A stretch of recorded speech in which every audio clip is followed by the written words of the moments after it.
In recent years, we've seen more representation on the silver screen of communities that used to be left out of mainstream cinema.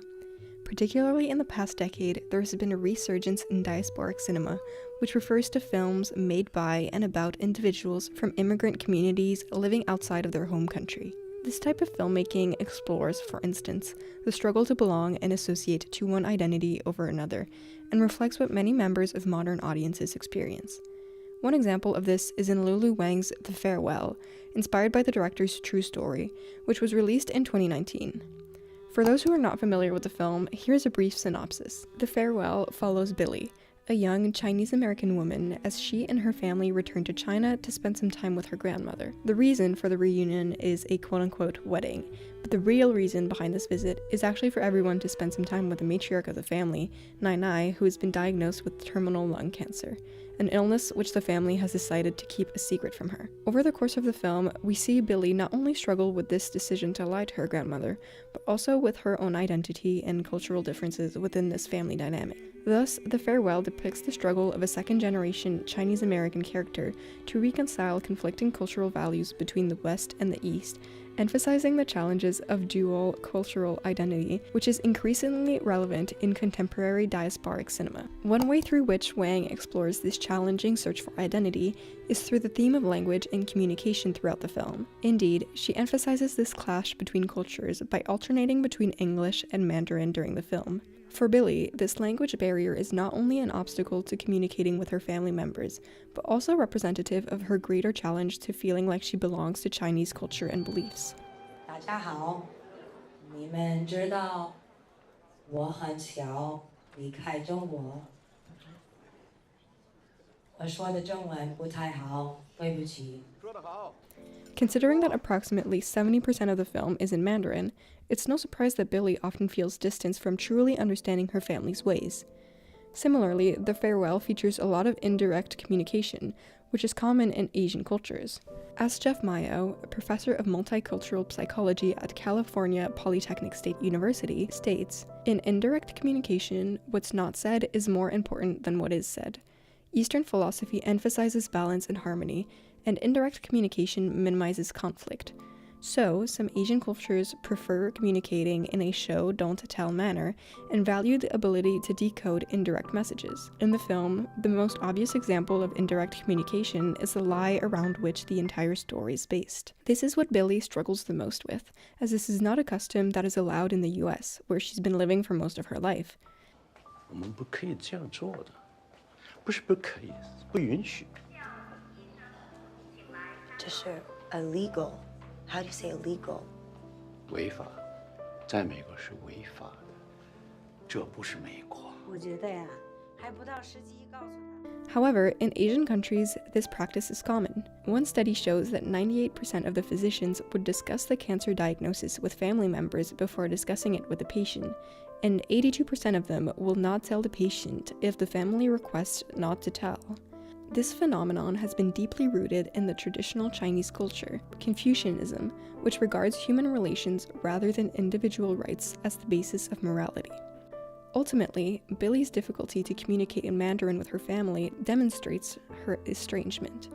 Billy repeatedly challenges her family and struggles to grasp the concept of collectivism just as much as she struggles to speak Mandarin.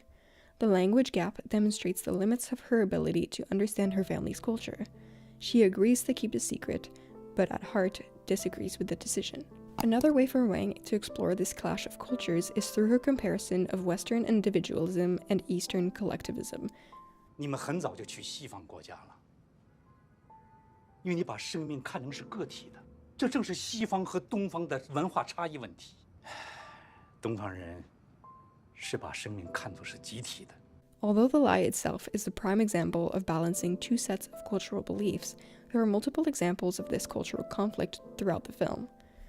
One good example is the dinner scene, where tensions within the family are evident.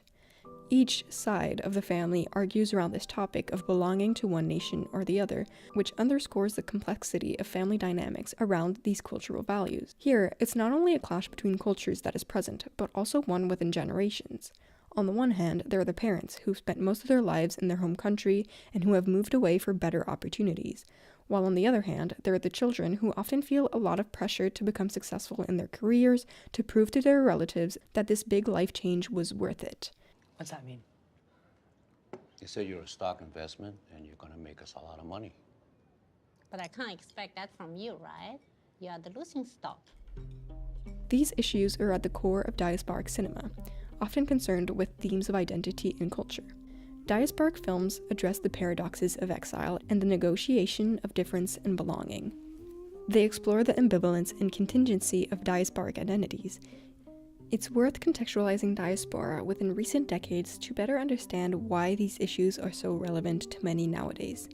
Indeed, many demographers refer to the second half of the 20th century as the century of migration, which is distinguished by the magnitude, direction, and composition of international migration. Considering this, many people whose parents have moved during this period in history are now coming of age in Western countries and seeking stories about their displacement and cultural struggles. This brings me to my last point, which is on how the making of The Farewell actually reflects the very issues with which the film is concerned. As mentioned before, it's entirely based on the director's own true story with her Chinese grandmother having been diagnosed with a severe illness and her family's decision to keep that a secret. What Wang has created is a poignantly heartfelt dramedy that connects with many viewers, but it's strange to believe how differently the film could have been had she not stuck to her vision. Indeed, when meeting with financiers, many suggested that Wang introduce a prominent white character into the narrative and punch up the nuanced drama to turn it into a broad comedy. But Wang felt her story didn't need the token white character.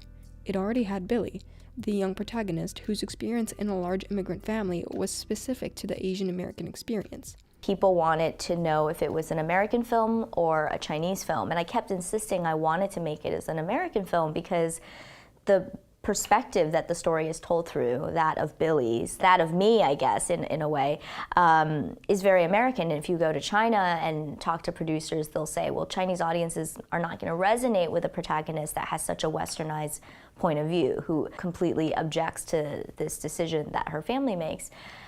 But at the same time, if you say, okay, this is an American perspective, it's an American story, but it's going to be 75% subtitled, I think just investors immediately are like, how are we going to market that? Like, how do we explain that to an audience, you know? Thus, the difficulties she encountered when trying to finance this film are reflective of her struggle to portray the American experience on screen as a second-generation immigrant. Ultimately, even though most of Lulu Wang's film, The Farewell, takes place in China, it remains in its core about the American experience.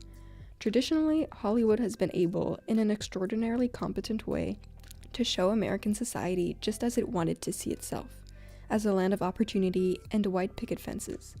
But what do films like The Farewell say about the American identity now? And more specifically, what does it mean that films highlighting such themes are amounting massive success? These stories challenge the notion of a singular American identity, but rather provide a more nuanced account of the American experience that considers the country's diverse population. It also highlights how demographic changes can alter the cultural landscape within popular mediums such as film. It's films like The Farewell that leave room to discuss how a national identity can evolve over time, and that demonstrate the power of addressing such issues.